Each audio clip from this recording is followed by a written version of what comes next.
Prime Minister Mr. Narendra Modi, he delivered a message that carried a very different kind of weight.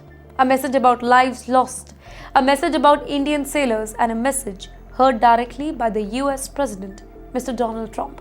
Because diplomacy is one thing here, but the loss of Indian lives, that is something entirely different. Well, thousands of kilometers away from home, there were Indians who were working abroad on a commercial vessel. They were just doing their job, supporting their families, and suddenly they found themselves trapped in the middle of a geopolitical conflict. Well, that was the nightmare scenario for 3 Indian sailors. Well, ladies and gentlemen, days ago, a US strike on a merchant vessel near Oman, it resulted in the death of 3 Indians.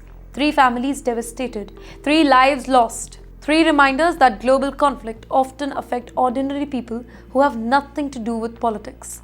And at the G7 outreach session in France, Mr. Modi, he addressed an issue that rarely dominates the international headlines, but it affects millions of people around the globe. Maritime security, sea route, in fact, global shipping and the safety of those who work at the sea. Standing alongside world leader, including Mr. Trump, Mr. Modi made it clear that maritime routes, well, that must remain safe and secure. Because behind every cargo ship is a crew, behind every shipment is a family, and behind every maritime worker is a human story. Think about it.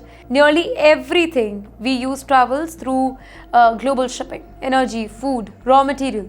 The modern economy, it depends on those sea lanes. Yet the people operating these routes, they often remain invisible until a tragedy strikes. That is why Mr. Modi's remark, that remains significant. They were not simply about one accident or incident. They were about larger principle that seafarers should not become casualties of geopolitical disputes, and that commercial shipping, it should not become collateral damage, and that global powers have a responsibility to protect maritime stability. The message, it was diplomatic, but it was also personal. Because for India, the issue is not theoretical. Indian sailors work across international shipping networks. Thousands of families depend on these jobs. Every disruption affects real people. Every conflict creates real risk. And every attack raises difficult questions about accountability. Well, Mr. Modi's message reflected a growing concern shared by many countries. How do you protect global trade route when regional tensions continue rising? How do you ensure safety to other people, specifically in Strait of Hormuz? And how do you prevent ordinary workers from paying the price for geopolitical rivalry? Can you imagine spending maybe years building a strategic partnership? Years of diplomatic meeting, years of defense cooperation, years of military exercises, years of speeches after a free and open Indo-Pacific. And then suddenly one word disappears. Just one word.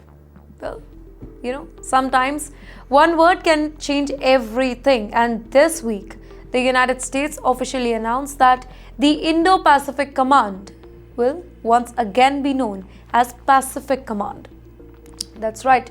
On paper, it may appear to be very simple administrative change, a change of name, a return to an older title, but in international politics, symbols do matter. And this symbol, it is raising serious questions in India. Do you remember the term Indo-Pacific? That was not just a geographical description. It was a strategic vision. It was meant to highlight India's growing importance in the region. Well, it reflected Washington's belief that India would play a central role in balancing China's influence across Asia.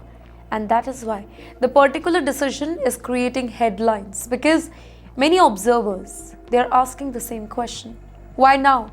Why remove Indo at a time when the United States continues speaking about strengthening ties with India? And the timing, that makes the story even more dramatic. Just one day earlier, our Prime Minister, Mr. Narendra Modi, and Donald Trump, they had met during the G7 summit. And then suddenly came this announcement. But dear critics, for them, the whole move, it sends a wrong message. For supporters, it is simply a return to historical tradition. The Pentagon insists that the change honors the command's route dating back to 1947. Officials argue that the mission, it remains exactly the same. The area of responsibility, it remains the same. Military cooperation remains the same. But Let's be honest. Perception often matters as much as reality, right? And then came another controversy. An official map displayed by the command reportedly showed Pakistan occupied Kashmir as part of Pakistan. That immediately it triggered concern because territorial maps, they are among the most sensitive issues in international diplomacy. Now here one inaccurate map, it can create weeks of controversy. One mistake can trigger political outrage, and one image, it can dominate headlines across the globe.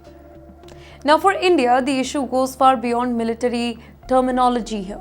It is about recognition, it is about strategic importance, and it is about whether Washington still views New Delhi as the central pillar of its Asian strategy. Well, for now, officials are just trying to calm the concern here, but questions do remain. Because when symbols change, people start looking for deeper meaning here.